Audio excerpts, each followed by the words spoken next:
Professor doctor अजीम जहांगीर हमारे साथ मौजूद हैं, जो एस्थेटिक फिजिशियन है, स्किन स्पेशलिस्ट हैं। तो उनसे पूछते हैं कि कोलेजन क्या है और ये क्यों ज़रूरी है। अस्सलाम वालेकुम सर, वेलकम कहते हैं आपको जागो लाहौर में। सर, कोलेजन सप्लीमेंट आजकल मार्केट में बहुत आम हो गई हैं, तो ये सप्लीमेंट्स लेना ज़रूरी है या हर कोलेजन सप्लीमेंट ज़रूरी नहीं होती है और बेहतर भी नहीं होती स्किन के लिए, क्या कहें? देखें, दो चीज़ें। पहली बात तो ये कि जो कोलेजन आपकी जिल्द में बनता है वो बनने की ज़रूरत इसलिए है कि जब आपकी जिल्द तकरीबन 30 to 40 ईयर्स जिल्द सूरज में रहती है, और जो अल्ट्रावायलेट लाइट है वो हमारी, और एक उम्र भी और एक अल्ट्रावायलेट लाइट भी, ये दोनों जो हैं ये जिल्द की कोलेजन को कम कर देते हैं। अब जिल्द में जब कोलेजन कम हो जाएगी तो आपको किसी तरह जिल्द की कोलेजन को प्रोड्यूस करना है। ये जो कोलेजन सप्लीमेंट्स हैं ये कुछ तो हाइप भी है, ये उतने अच्छे नहीं है शायद जितने बताए जाते हैं। इसका मतलब ये नहीं कि बिल्कुल भी काम नहीं करते। कोलेजन के जो सप्लीमेंट्स है काम इसलिए करते हैं कि जब हम खुराक में सप्लीमेंट लेते हैं तो वो इतनी ज़्यादा एफिशिएंटली एब्जॉर्ब नहीं होता। तो ये समझ लें बड़े डाइजेस्टेड हाइड्रोलाइज्ड कोलेजन होती है, जिससे कि जल्दी से जब आप लेंगे 5 से 10 या 2.5 से 10 मिलीग्राम के करीब हम आम तौर पे मिलते हैं मार्केट में। जब आप लेंगे तो ये फौरी तौर पे जिस्म में चले जाएंगे। लेकिन इसका कतन मतलब नहीं है कि जाके आपकी जिल्द को उसी वक्त तरोताज़ा कर देंगे। अगर आप चाहते हैं कि आपकी जिल्द ठीक रहे तो उसको बजाय खाने वाली ज़्यादा चीज़ों के आपको चाहिए कि जिल्द पे लगाने का। डॉक्टर साहब, एक कॉलर है हमारे साथ, फातिमा लाहौर से। अस्सलाम वालेकुम। वालेकुम अस्सलाम। जी फातिमा, क्या सवाल है आपका? मेरा सवाल ये है कि मैं 25 साल की हूँ, लेकिन मेरी लाफ लाइन्स हैं और रिंकल्स भी हैं। ओके, रिंकल्स है इसी। और लाफ लाइन ये कह रही हैं, लाफ लाइन होती है जो लाइन हमारे यहाँ मुंह के करीब पड़ती है, इसको जब हम लाफ करते हैं तो ये लाइन जो पड़ती है इसको कहते हैं लाफ लाइन, और रिंकल्स हैं। तो जो लाफ लाइन है उसके लिए कोलेजन सप्लीमेंट्स ने कुछ नहीं करना। उसके लिए आपको फिलर लगाना पड़ता है जो हाइलुरोनिक एसिड है। हाइलुरोनिक एसिड भी जिल्द का एक कुदरती जुज़्व है जिसको आजकल हमें इंजेक्शन की सूरत में मौजूद है।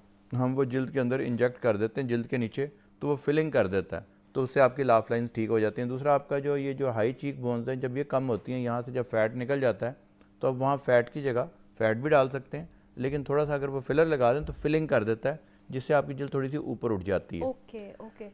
अब जो ये दूसरा कह रही हैं कि झुर्रियाँ हैं, उसमें कोलेजन सप्लीमेंट्स भी ले सकती हैं ये, लेकिन कोलेजन सप्लीमेंट्स जो अलोन वुड नॉट वर्क, यानी बाय इटसेल्फ, कि अगर आप समझें कि कोलेजन सप्लीमेंट लिए और आपकी जिल्द में जाने के लिए उनको काफ़ी दूर का चक्कर लगाना पड़ता है। पहले आप जब कोलेजन लेंगे मुंह से, आपकी गट में जाएगा, अंतड़ियों से ये एब्जॉर्ब होगा, और एब्जॉर्ब होके होते होते पूरे जिस्म में जाएगा।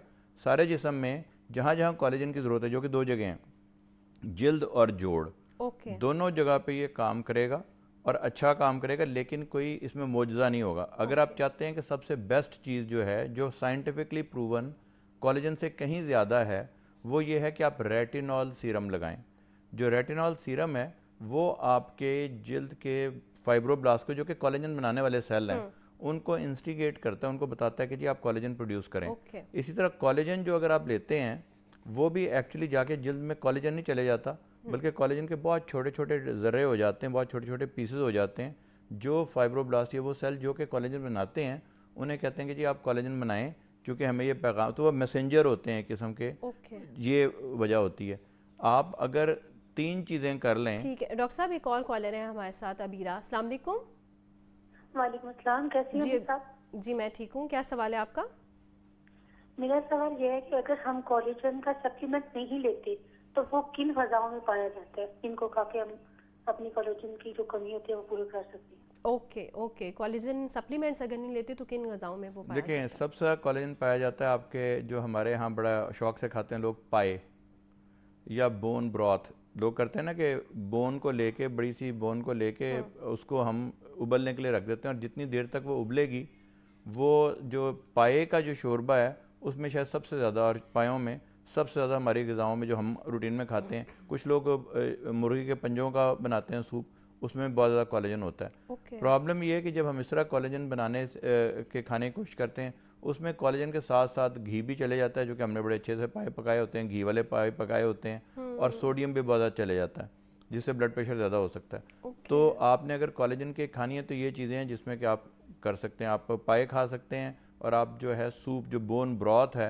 यानी बोन का जो सूप है वो आप पी सकते हैं। बोन का सूप ज़्यादा सेफ़ है।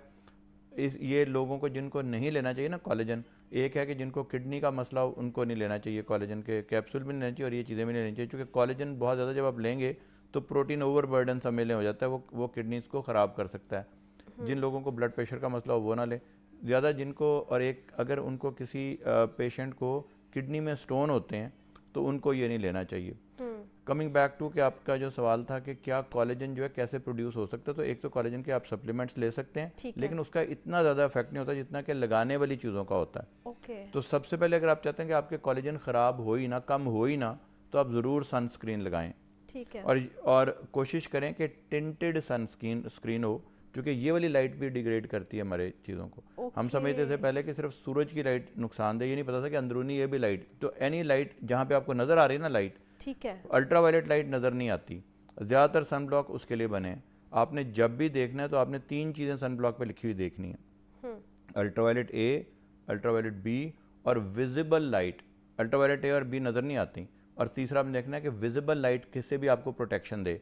उसका आमतौर पे निशानी ये होती है कि उसमें फेरस ऑक्साइड होता है एक, और उसमें आप पढ़ लें, वो जो है वो आपको तकरीबन जिस तरह आपकी जिल्द के ऊपर आपने एक बेस लगा ली है ना, उस कलर के होते हैं आमतौर पे सन ब्लॉक। लेकिन फिर भी देख लें कि सिर्फ उसमें इन्होंने कलर तो नहीं डाला, उसमें फेरस ऑक्साइड है, फेरस ऑक्साइड, इसको ये नाम को याद रखें। उस पर लिखा होगा tinted sun block for visible light. Visible जो लाइट है उससे आपने बचना है, तो आपकी कोलेजन ठीक रहेगी। अगर अब आप प्रोड्यूस करना चाहते हैं कोलेजन, तो उसका सबसे आसान तरीका आप कोलेजन ले लें, सप्लीमेंट्स भी ले लें, लेकिन इससे कहीं ज़्यादा इंपॉर्टेंट है कि आप रेटिनॉल सीरम और विटामिन सी सीरम ये ज़रूर लगाएं। तो दिन में आप विटामिन सी लगा सकते हैं। मौजूद हैं अदनान है लाहौर से। अस्सलाम वालेकुम।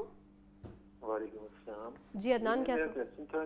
अल्हम्दुलिल्लाह जी, मेरा क्वेश्चन था कि आपको पता है कि विंटर चल रहा है तो इसमें मोस्टली स्किन ड्राई रहती है। ओके, तो इसके लिए क्या हम कर सकते हैं?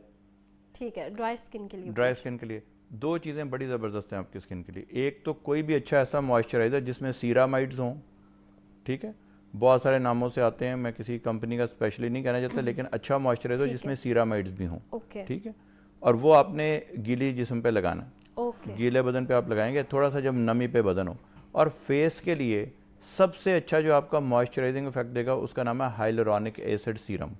हाइलुरोनिक एसिड एक सीरम जो है वो एक तो मॉइस्चराइज करेगा, और एक जो छोटी छोटी आपकी झुर्रियाँ हैं ना वो फिल हो जाएंगी, क्योंकि वो हाइड्रेशन काफ़ी बूस्ट करता है जिल्द के अंदर। तो वो आपको सुपरफिशियल हाइड्रेशन भी देगा और डीप हाइड्रेशन भी देगा, और उसके बाद उसके ऊपर आप सन ब्लॉक लगा लेंगे। तो आप सुबह के वक्त बड़ा ज़बरदस्त आप रूटीन कर सकते हैं कि मुंह धोएं, आप अपना हाइलुरोनिक एसिड सीरम लगाएं और उसके ऊपर सन ब्लॉक लगा लें।